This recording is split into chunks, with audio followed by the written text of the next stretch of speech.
31st night কোরআনের আয়াত। এরপরে এটা হারাম কেন?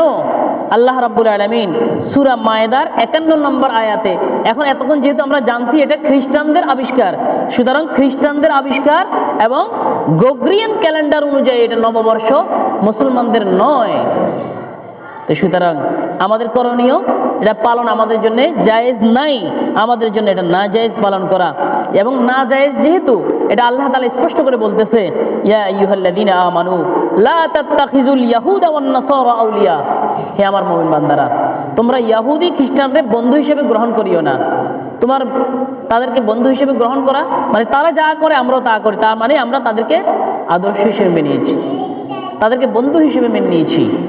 এরপরে বলে আল্লাহ তাআলাই বলেন, বা'দুহুম আউলিয়াউ বা'দ, তারা একে অপরের বন্ধু, তারা একে অপরের সহায়ক, তোমরা এখান থেকে দূরে থাকো। তবে শুনে রাখো, তোমাদের মধ্য থেকে কেউ যদি তাদেরকে বন্ধুরূপে গ্রহণ করে তাহলে সেও যেন খ্রিস্টান, সেও যেন ইহুদি হয়ে গেল। আমি যদি খ্রিস্টানদের কালচার গ্রহণ করি, আল্লাহ তাআলার খাতায় আমাকে খ্রিস্টানের খাতায় আমার নাম উঠে যাবে। আমি ইহুদিদের কালচার গ্রহণ করলে ইহুদিদের খাতায় আমার নাম উঠে যাবে। ইন্নাল্লাহা লা ইয়াহদিয যালিমিন, আল্লাহ রাব্বুল আলামিন জালেমদেরকে কখনো হেদায়েত দেন না।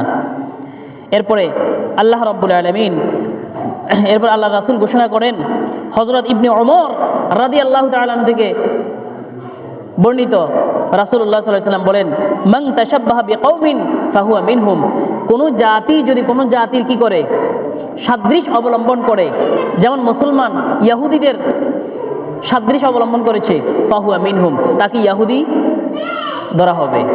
খ্রিস্টানদের সাদৃশ্য অবলম্বন করলে খ্রিস্টান ধরা হবে।